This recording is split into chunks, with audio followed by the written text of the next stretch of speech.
is Britt. I'm from the Nocturnal. So first, I wanted to ask you both, what can fans expect from your characters in season two? Well, I play a character named Grace.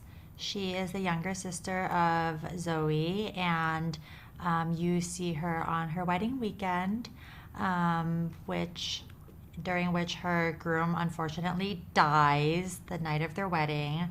Not a spoiler because it's in the trailer. And yeah, she is a romantic. She's whimsical. She's a little naive. I think she's pure of heart, but has a big secret. And I'm Vivian, playing Vivian, and the audience will find Vivian a good mother, good wife, with a secret, and a lot more. Okay, great. So, immediately in the first episode of season two, a groom and his pet lizard are murdered. I found this to be an interesting scene. When you first read the script, what did you think of this event? Wow, what a wedding.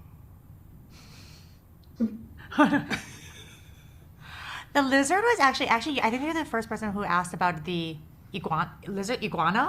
Iguana. And I think Roxanne, the iguana, is played by at least 3 different iguanas, actually.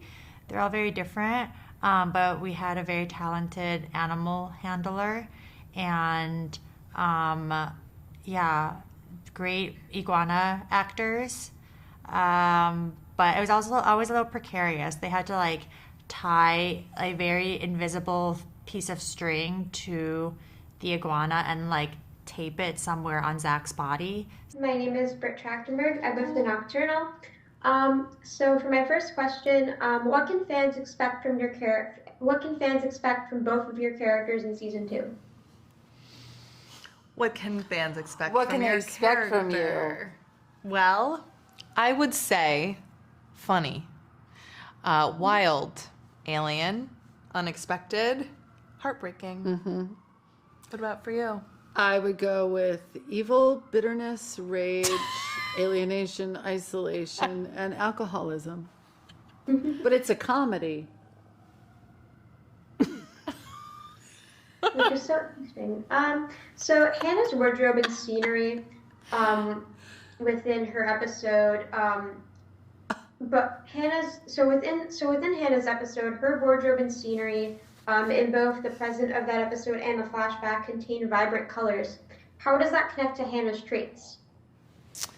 Well, there's a lot of like rust colors and orange and plaid and things that are a bit like 70s. Yes, I am reminiscent of my own character right now, Gorgeous but I'm a lot intro. more well-adjusted. No, that's it. Thank you so much. Yeah. And yeah, so there's sort of like this 70s nature vibe going on that I love about her, and it definitely has a Wes Anderson feeling. Mm-hmm. Yeah. Completely. So within that episode, the episode reveals that Hannah has some interesting hobbies like taxidermy. What were your thoughts on these hobbies in relation to your character when you first read the script? I love a weird hobby. I love a craft in real life. Yeah. But most of all, I love like slightly, I don't want to say taxidermy is revolting, but some could say it's slightly revolting. And I love stuffing a dead animal, yeah, with cotton, yeah. sewing their skin Formaldehyde closed. Some people love it. Yeah, It's cute. Yeah. But I love playing a character that has like some repulsive qualities to them. So I was all about it. Yeah, it's definitely more interesting than non-taxidermy. Yeah, I agree. Okay. I also was interested in how, so something that I found striking is that Hannah has a nice, great big house, but like lives in a tent to the side of it. And I was wondering, like, why do you think that is? Well, I think she hasn't gotten a lot of room in her family to be a part of the house. So I think she would say it was her decision. But I think you move farther and farther away, the less included that you are. And Hannah's mother over here didn't exactly make her feel very loved or welcome. No, and it's also interesting to me that you move out of the house, but you move into the yard as opposed to getting your own place. I built the yurt. Yeah. So I did get my own place. Is it a yurt or is it a tent? It is a yurt. It's made of wood. Wow. See. So what does Isabel's like wardrobe communicate about her character?